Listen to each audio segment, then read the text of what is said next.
የኢትዮጵያ ንግድ ባንክ የተሰጠውን ዋና ሀገራዊ ተልዕኮ በሚገባ እየተወጣ እንደሚገኝ የኢፌዴሪ ሕዝብ ተወካዮች ምክር ቤት የመንግስት ልማት ድርጅት ጉዳዮች ቋሚ ኮሚቴ ገለጸ። ቋሚ ኮሚቴው የባንኩ የመንፈቅ ዓመት ዕቅድ አፈጻጸም ገምግመዋል። የኢትዮጵያ ንግድ ባንክ ፕሬዝዳንት ተወካይና የኮርፖሬት አገልግሎቶች ኤክስኪዩቲቭ ምክትል ፕሬዝዳንት አቶ ኤፍሬም መኩሪያ ለቋሚ ኮሚቴው የባንኩ የ6 ወራት ዕቅድ አፈጻጸም ሪፖርት አቅርበዋል። የቋሚ ኮሚቴው አባላት በቀረበው ሪፖርትና በተለያዩ የሀገሪቱ ክፍሎች ያደረጉትን የመስክ ምልከታ ጋር በማነጻጸር የባንኩን የዕቅድ አፈጻጸም ላይ ተጨማሪ ማብራሪያ ይፈልጋሉ ባሏቸው ጉዳዮች ጥያቄ አንስተው በባንኩ ከፍተኛ የሥራ ኃላፊዎች ማብራሪያ ተሰጥቷቸዋል።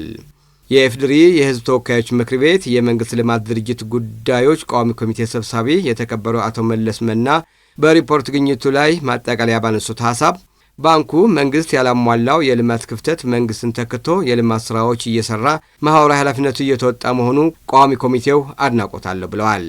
በአፋር፣ በሶማሌ፣ በትግራይ፣ በሐረሪ የልማት ክፍተት ያለባቸው ቦታዎችን እና ሌሎችንም የኢትዮጵያ አካባቢዎችን ደርሳችሁ የምትሰጡት ሶሻል ሪስፖንሲቢሊቲ ጥሩ ነው። ባንኩ በህዝቡ ውስጥ የበለጠ እምነት እንዲፈጠር ከማድረግ አንጻር ሚናው ትልቅ ስለሆነ የልማት ክፍተትንም የሚሞላ የኢትዮጵያንም ችግር የሚፈታ ስለሆነ ጥሩ ስራ ሰርታችኋል። ምርትና ምርታማነትን ለማሳደግ እንዲሁም የሀገሪቱ ኢኮኖሚያዊ እንቅስቃሴ ለማሳለጥ ለማዳበሪያና የነዳጅ መግዣ ባንኩ እያቀረበ ያለውን የውጭ ምንዛሪ አቅርቦት ምስጋና የቸሩት ሰብሳቢው ባንኩ ለወጣት ስራ ፈጣሪዎች የስራ ማስጀመሪያ ብድር በመስጠት የስራ ዕድል ፈጠራን ከማበረታታት ባሻገር የብድር ፍትሐዊነት ለማረጋገጥ ረጅም መንገድ መጓዙን ማሳያ መሆኑን ቋሚ ኮሚቴው እንደሚገነዘብ ተናግረዋል።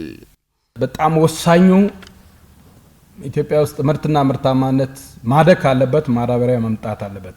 የኢትዮጵያ ውስጥ የሚደረገው ማህበራዊ ኢኮኖሚያዊ እንቅስቃሴዎች የተሳለጡ እንዲሆን የነዳጅ አቅርቦት በጣም ወሳኝ ናቸው። አርሶ አደሩ እንዲያመርት ማድረግ ነው። የግብይት ስርዓታችን ኢምፖርት ኤክስፖርታችን ጤናማ እንዲሆን ማድረግ ነውና ምስጋና አለን እንደ ምክር ቤት። በአጠቃላይ ባንኩ በጤናማ ሂደት ላይ እንዳለ ቋሚ ኮሚቴው ከሪፖርት ግኝቱ ማረጋገጡ የተናገሩት አቶ መለሰ ባንኩ የተሰጠውን ዋና ሀገራዊ ተልዕኮ በሚገባ እየተወጣ እንደሚገኝም ተናግረዋል። በጥንካሬ ደረጃ ቁጠባችሁ ያለፈ 6 ወር 325 ቢሊዮን ደርሷል። ብድር ስርጭታችሁ 321 ቢሊዮን፣ ተመላሽ የተደረገ ብድር ወደ 207 ቢሊዮን፣ ግሮስ ፕሮፊት 36 ቢሊዮን ደርሳቸዋል። ስለዚህ ባንኩ የተሰጠውን ዋና ተልዕኮችን በአግባቡ እየፈጸመ ነው። ይሄ እሰየው የሚያስብል ነው።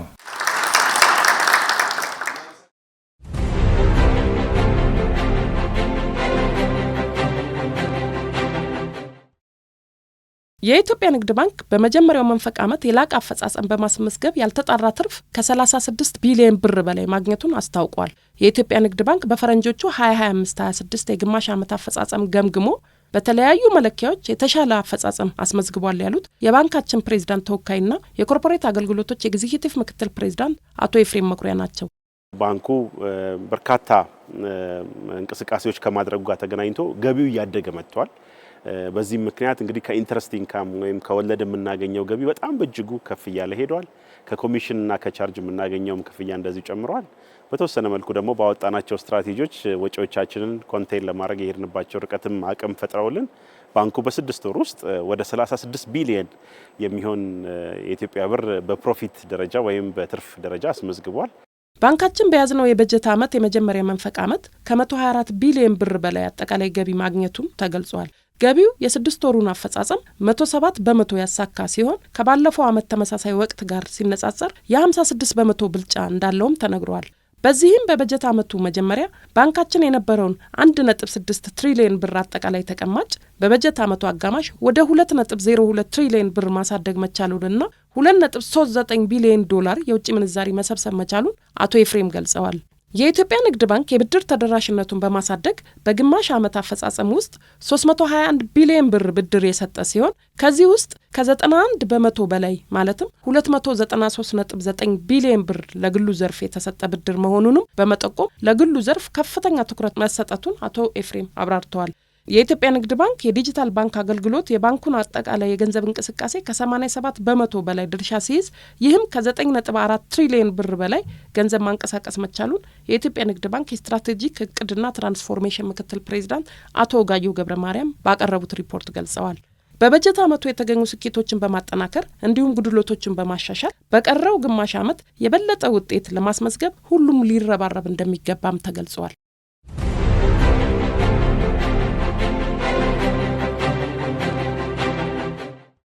በኢትዮጵያ ንግድ ባንክ የደንበኞች አገልግሎት ሳምንት ምክንያት በማድረግ ፓናል ውይይት ተካሄደ። በፓናል ውይይት ተገኝተው የየተቋማቸው ልምድ ያካፈሉት የኢትዮጵያ አየር መንገድ ግሩፕ ምክትል ፕሬዝዳንት አቶ ሳምሶን አረጋና ሻለቃ አትሌት ኃይሌ ገብረስላሴ ተቋማት ትልቁ የስኬታቸው ሚስጥር ወጥነት ያለው የደንበኞች አገልግሎት ማቅረብና ከጊዜው ጋር በሚሄዱ ስልጠናዎች ሰራተኞቻቸውን ማብቃት ሲችሉ መሆኑ ገልጸዋል።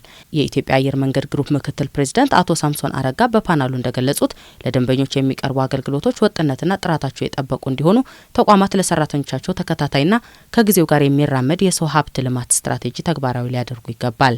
በፓናሉ የግል ተሞክሯቸውን ያቀረቡት ሻለቃ አትሌት ኃይሌ ገብረስላሴ በበኩላቸው ደንበኞች የኢትዮጵያ ንግድ ባንክን ከልጆቻቸው በላይ ያምናሉ፣ በመሆኑም ይህንን አመኔታው አስጠብቆ ማስቀጠል ይገባዋል ብለዋል። ሰዎች ከልጃቸውን በላይ ትረስት እንደሚያደርጉ አሁን ትዝ ይለኛል። አባቴ ና ትንሽ አወኩ ብሎ አባቴ እንዲህ ነው የሚፈርመው። ቁጥር አያውቅም እንደው በዛ ኦፍ ኮርስ 72 ላይ መሰረተ ትምህርት መጣና ትንሽ ተምሮ ነበርና እኔ ትንሽ አወኩ ብዬ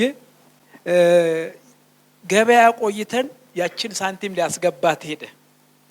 እስቲ የሚጻፈውን እኔ ሊልህና እንትን ብለህ ዞር በላንተ እና የባንኩን ሰራተኛ ትረስት አድርጎ በባንኩ ሰራተኛ ጽፎ ደብተሩን ይዞ ሄደ። ምን እንደተጻፈ ቆኋላ ያውቀው ገንዘቡን ሰጥቶ ማለት ነውና ምን ያህል ትረስት እንደሆነ አሁን ነው የገባኝና አሁንም ኪፕ ዲስ ትልቅ ሬፑቴሽን ነው።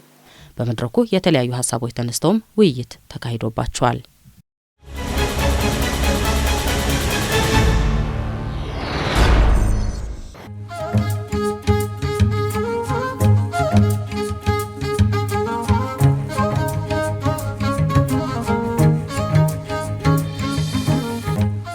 ጥር 15 ቀን 2018 ዓ.ም የኢትዮጵያ ንግድ ባንክ የበጀት ዓመቱን አጋማሽ የስራ አፈጻጸም የገመገመበትን ውይይት የጀመረበት ቀን ነበር። ከባንኩ ዋና መስሪያ ቤት የተገኙ ከፍተኛ የስራ አመራሮች እንዲሁም ከባንኩ ሪጅኖችና ዲስትሪክቶች የተሰባሰቡ የስራ ኃላፊዎች የስብሰባው ታዳሚዎች ነበሩ። የባንኩ ፕሬዝዳንት ተወካይና የኮርፖሬት አገልግሎቶች ኤክስኪዩቲቭ ምክትል ፕሬዝዳንት አቶ ኤፍሬም መኩሪያ ነበሩ የስብሰባውን ታዳሚዎች እንኳን ደህና መጣችሁ በማለት ውይይቱን ያስጀመሩት። ዛሬ እዚህ የተገናኘነው ባለፉት 6 ወራት የተጓዝንበትን ርቀት ለመመዘን ያጋጠሙትን ፈተናዎች ለመፈተሽ እና በቀሪዎች 6 ወራት የምናከናውናቸው ተግባራት አቅጣጫ ለመቀየስ ነው። በዚህ መሰረት የቀረውን ግማሽ ዓመት ጉዟችንን በስኬት ለማጠናቀቅና ዓመታዊ ግባችንን ለማሳካት ወሳኝ መሰረት የምንጥልበት መድረክ ነው። አቶ ኤፍሬም ባንኩ አገልግሎቱን ተደራሽ እያደረገባቸው ያሉ መንገዶችን ያገናዘበ መረጃ ለውይይቱ ተሳታፊዎች አጋርተው ነበር። የባንካችን ወቅታዊ ሁኔታ በአንዳንድ መረጃዎች ለመደገፍ ያህል አጠቃላይ ገንዘብ አስቀማጭ ብዛት ወደ 45 ሚሊዮን ደርሷል። 11.2 ሚሊዮን የሞባይል ባንኪንግ ተጠቃሚዎች ላይ ያለነው 15.1 ሚሊዮን የካርድ ባንኪንግ ተጠቃሚዎች ናቸው ያሉን። 331.7 ሺህ ኢንተርኔት ባንኪንግ አገልግሎት ተጠቃሚዎች ይኖሩናል። ጠቅላላ የቅርንጫፎቻችን ብዛትም 1918 ደርሷል። አጠቃላይ የኤቲኤሞቻችንም ቁጥርም 3928 የደረሰ ሲሆን ፖሶችም 6468 ናቸው። በዚህ መልኩ የተጀመረው የግማሽ በጀት ዓመቱ ስብሰባ ዝርዝር ሪፖርት በባንኩ የስትራቴጂክ እቅድና ትራንስፎርሜሽን ምክትል ፕሬዝዳንት አቶ ወጋየሁ ገብረ ማርያም አማካኝነት ቀርቦለታል። ለበርካታ ዓመታት አክቹአሊ በክሬዲት ፖሊሲና ፕሮሲጀሮቻችን ላይ ስንጠቅሳቸው የነበሩ እንደ አይዲያ ፋይናንሲንግ የመሳሰሉትን ኢኖቬቲቭ ክሬዲት ፕሮዳክቶችን ወደ ተግባር ከማስገባት አንጻር አትሊስት በስታርታፕ ፋይናንሲንግ ላይ ፕሮሲጀር ዴቨሎፕ አድርገን ወደ ትግበራ የገባንበት ነው። ከፋይናንሻል ሴክተር ሪፎርሙ ጋር ስፔሻሊ ተያይዞ የኤፍኤስዋይ ኤርኒንግን ለማሻሻል ከኢግል ላይን ሲስተም ቴክኖሎጂ ጋር አንድ ላይ ሆነን ጊፍት ኢትዮጵያ የሚባል የሶሉሽን ኢንትሮዲዩስ አድርገን ኤፍኤስዋይ ኤርኒንጋችንን ሰፖርት ለማድረግ የሰራንበት ነበር። ይሄ ማይልስቶን ነው ብለን መውሰድ እንችላለን። በዋናነት ጁላይ ላይ ሲቢኢ ኑር within 11 years ውስጥ ወደ 200 ቢሊዮን የቶታል ዲፖዚት የሻገረበትና ትልቅ ማይልስቶን ያስመዘገበበት አመት እንደነበረ ማየት እንችላለን። እንደዚሁም የሲቢኢን ኢንክሉሲቭነስ እና የቦሮር ቤዙን ከማስፋትም አንጻር የአግሪካልቸር ሎን ሰርቪስ ኢንትሮዲዩስ የተደረገበት ሀፊር ነበረ። በውስጥም በውጭም ሪሊ ሲቢኢን የሚመጥን ስራዎች መስራት የጀመርንበት ግማሽ ዓመት ነበር የሚለውን መውሰድ እንችላለን። በቀረበው ሪፖርት መሰረት የኢትዮጵያ ንግድ ባንክ በግማሽ የበጀት ዓመቱ አሳካዋለሁ ብሎ ያስቀምጠውን እቅድ መሰረት ያደረጉ ስራዎች ተከናውነዋል። ባንኩ ካስመዘገበው አንጸባራቂ ውጤት በቀዳሚነት የሚጠቀሰው ደግሞ ባንኩ በግማሽ የበጀት ዓመቱ ከ36 ቢሊዮን ብር በላይ ትርፍ ማስመዝገቡ ነው። ግማሽ በጀት ዓመቱ ለባንኩ በሀብት አሰባሰብ፣ በብድር አቅርቦት፣ በወለድ አልባ የባንክ አገልግሎቱ እንዲሁም በዲጂታል የባንክ አገልግሎቱ ጠንካራ አፈጻጸም ያስመዘገበበትም ነበር። የኢትዮጵያ ንግድ ባንክ ባለፉት 6 ወራት ከ325 ቢሊዮን የኢትዮጵያ ብር መሰብሰብ ችሏል። ይሄ እንግዲህ ከቅዳችን አንጻር ሲታይ ጥሩ የሚባል አፈጻጸም ነው። ይሄም በመሆኑ ምክንያት የባንኩ አጠቃላይ ተቀማጭ ገንዘብ ወደ 2 ትሪሊየን መድረስ ችሏል። ይሄ እንግዲህ ትልቅ ለውጥ ነው። ለምን በፊት በቀላሉ የትሪሊየን ቁጥሮችን ለመድረስ ብዙ ዓመታት ይወስድ ነበር። አሁን በዚህ በስትራቴጂ ፔሪዮዱ 3.9 ትሪሊየን አካባቢ እንዲደርስ ነው ያሰብነው። ሶፋር አሁን ገና በመጀመሪያው ስትራቴጂክ ፔሪዮድ ወደ 2 ትሪሊየን እየተጠጋን ነው። ይሄ የሚያሳየው እንግዲህ የባንኩን የተቀማጭ ገንዘብ የመሰብሰብ አቅም ከፍ እያለ መሄዱን ያሳያል ማለት ነው።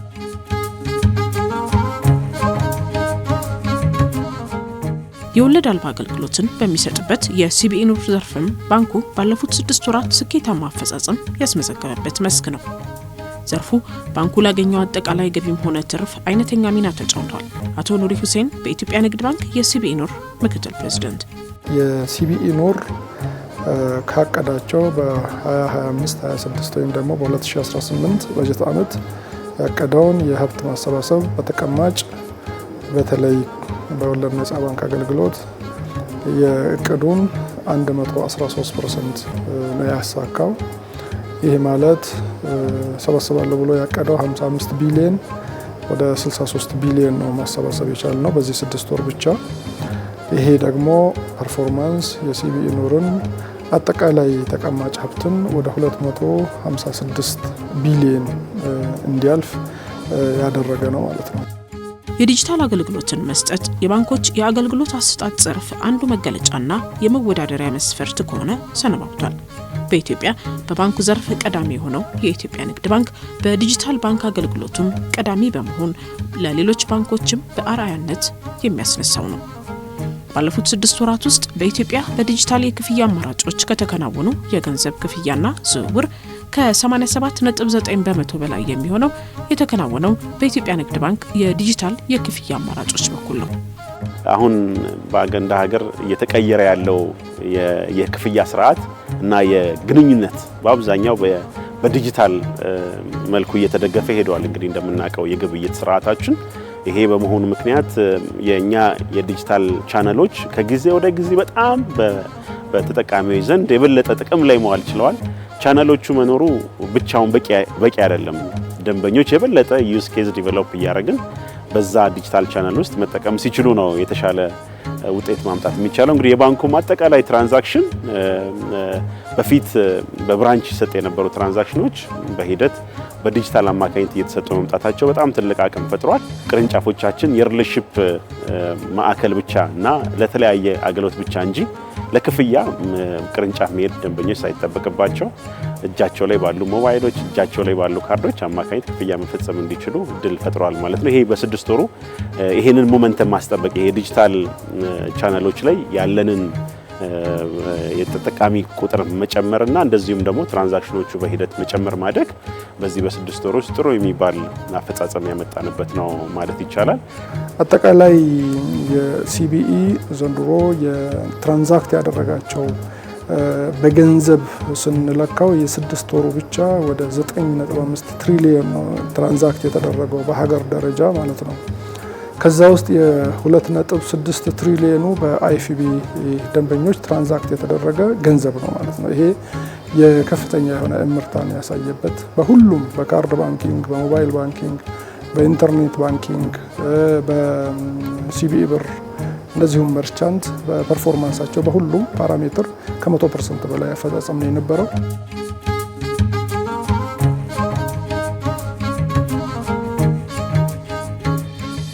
በሀብት አሰባሰብ የላቀ አፈጻጸምን እያስመዘገበ ያለው የኢትዮጵያ ንግድ ባንክ የሰበሰበውን ገንዘብ ወደ ኢኮኖሚው በማስገባት ለሀገሪቱ ምጣኔ ሀብታዊ እንቅስቃሴ መጎልበትና ጤናማ መሆን አይነተኛ ድርሻ አለው።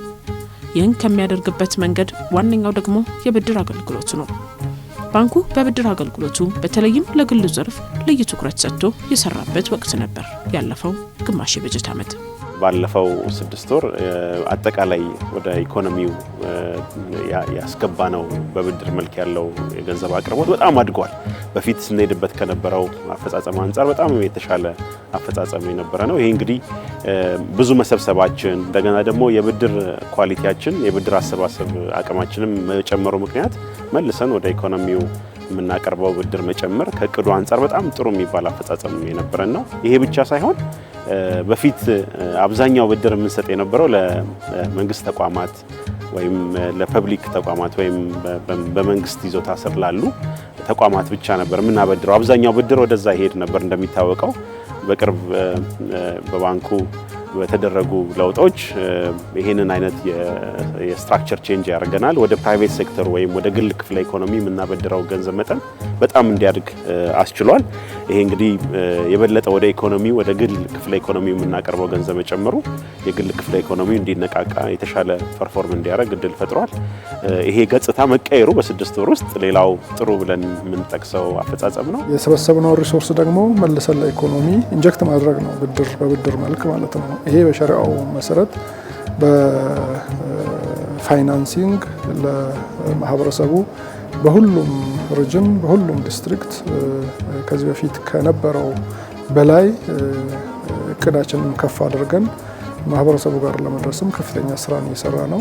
በዚህ መሰረት የዚህኛው የዲስፐርስመንት እቅዱም 101% ነው ያሳካ ነው ማለት ነው። አቅደን የነበረው 50 ቢሊዮን ድረስ ነው እንሰጣለን ያለው 51.3 ቢሊዮን ብድር መስጠት ችለናል ማለት ነው።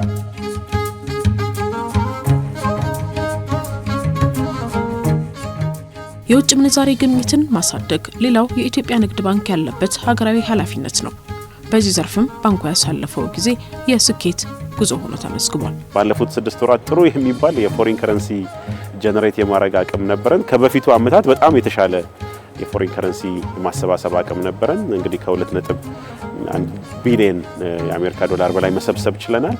ይሄም በመሆኑ እንግዲህ መልሰን ደግሞ ለደንበኞች ለተለያየ ኢምፖርት ለማድረግ ሲፈልጉ መልሰን የፎሪን ከረንሲ ማቅረብ ለተለያዩ ክፍያዎች መልሰን ለደንበኞች ለማቅረብ እንድንችል አግዞናል። ከዛ ውጪ ለትልልቅ የሚባሉ ፕሮጀክቶችን በቀላሉ ለማገዝ የሚያስፈልጓቸው ማሽነሪ ለማስመጣትና እዚህ ሀገር ኢኮኖሚውን ለመደገፍ እንዲያስችል ብዙ የገንዘብ የማቅረብ ስራ ሰርተናል። ብዙ ክፍያዎች በፎሪን ከረንሲ መክፈል ችለናል። ስለዚህ የ6 ወሩ ፐርፎርማንስ በፎሪን ከረንሲም ወይም በውጭ ሀገር ገንዘብ በማሰባሰብም መልሰን ደግሞ ይህንን አሎኬት በማድረግም የነበረው አፈጻጸም በጣም ጥሩ የሚባል ነበረ። የባንኩ የዲጂታል የክፍያ አማራጭ አድማሱን በማስፋት የክፍያ አማራጩ የውጭ ምንዛሬ ግኝት ላይ አስተዋጽኦ ማበርከት እንዲችል ተሰርቷል። ሲቢኢ ኮኔክት ደግሞ አንዱ ማሳያ ሲሆን በቀጣይ ጊዜያት ለዘርፉ እድገት ከፍተኛ አስተዋጽኦ እንደሚኖረው ታምኖበታል። የዲጂታል ኢትዮጵያ 2030 አንዱ እንደ ትልቅ ፒላር የወሰድነው ዲጂታል ፈርስት ነው። ሲቢኢም ደግሞ በራሱ እንደ ትልቁ ፒላር ወስዶ እየሰራበት የሚገኘው የዲጂታል ፈርስት ነው የሚባለው። ከዲጂታል ፈርስት ጋር ተያይዞ ትላልቅ የዲጂታል ቻናሎችን የዲጂታል አማራጮችን ለካስተመሮቻችን በማቅረብ ላይ እንገኛለን። እንግዲህ ከዚህ ጋር ተያይዘው የሲቢኢ ኮኔክት የዚህ አንዱ አካል ነው ማለት ነው። ሲቢኢ ኮኔክት ማለት በእኛው በኢትዮጵያ ዲቨሎፐሮች የተሰራ ለመጀመሪያ ጊዜ ማለት ነው የበለጸገ የመልቲ ካረንሲ ዋሌት ዲያስፖራ ውጭ ሀገር የሚገኙ ህብረተሰቦቻችን ጋር ፎከስ ተደርጎ የተሰራው ነው ማለት ነው። ስለዚህ ዲጂታል ኮኔክት ኢትዮጵያ ማለት መልቲ ካረንሲ ዋሌት ነው ብለን እንወስዳለን። መልቲ ካረንሲ ማለት ነው ብዙ የውጭ ሀገር ገንዘቦችን ወደ ከረንሲዎችን ወደ ኢትዮጵያ ለመላክ የሚያገለግል ነው ማለት ነው። የኢትዮጵያ ንግድ ባንክ እያንዳንዱ የስራ እንቅስቃሴው ህግን መሰረት ያደረገና ከአደጋ ተጋላጭነት የጸዳ መሆኑን ባረጋገጠ መልኩ ነው የሚከውነው። ለዚህ ረዳው ዘንድም የሪስክ ማኔጅመንትና ኮምፕላያንስ ዲቪዥን ክፍል አቋቁሞ ስራውን ይከውናል። የዝግጅት ክፍላችን ያለፉት 6 ወራት ምን ይመስሉ ነበር ሲል ለዲቪዥኑ ምክትል ፕሬዝዳንት አቶ ፍሬው ገብረስላሴ ጥያቄ አንስቶ ነበር። እኛ ሴት ካደረግነው ሪስክ አፒታይት ፍሬምወርክ አንፃር አብዛኞቹ ሴክተሮች በዲዛይርድ ፕሮፋይል በሚባለው ላይ ነው ያሉት። which means ዲዛይርድ ፕሮፋይል ማለት አፒታይታችን ውስጥ ናቸው ማለት ነው። ከአፒታይታችን ውጪ የወጡ የሉም። ከሴክተር ኮንሰንትሬሽን አንጻር ያለንን የሪስክ ተጋላጭነት ሞር ማኔጅ እያደረገን መሆኑን ያሳያል። ብድር ተሰጥቶ ያለመመለስ ሪስክን ብናወራ በ6 ወር ያለን አፈጻጸም እንግዲህ እንደምታውቁት ብድር በብዛት የተሰጠ በመጣ ቁጥር የመበላሸት እድሉም አኮርዲንግሊ ይጨምራል ተብሎ ቲዮሬቲካሊ ይታሰባል። ግን ኢን ፕራክቲስ እኛ አሁን ያየነው የንግድ ባንክ ብድር እንዳው ቶታል ሎስ ኤንድ አድቫንሱን እንኳን ኮንሲደር ብናደርግ አሁን ላይ ወደ 571.17 ቢሊዮን ብር ያክል አለ። ይህን ያክል ብድር ኤክስፖዠር ኖሮን ያለን የኤንፒኤል አማውንት ከዚህ አንጻር በጣም ዝቅ ያለ ነው። ከኢንዱስትሪውም አንጻር በጣም ዝቅ ያለ ነው። የኛ ወደ 1.47% ነው ያለን የተበላሸ ብድር ምጣኔ።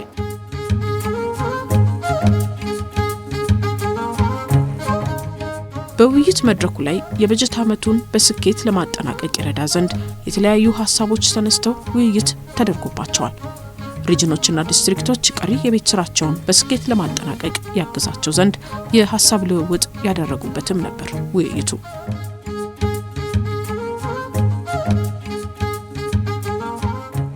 የ2 ቀናት ቆይታ የነበረው የውይይት መድረክ በቀጣይ መከናወን ባለባቸው ስራዎች ላይ ያተኮረ አቅጣጫን በማስቀመጥም ነበር የተጠናቀቀው።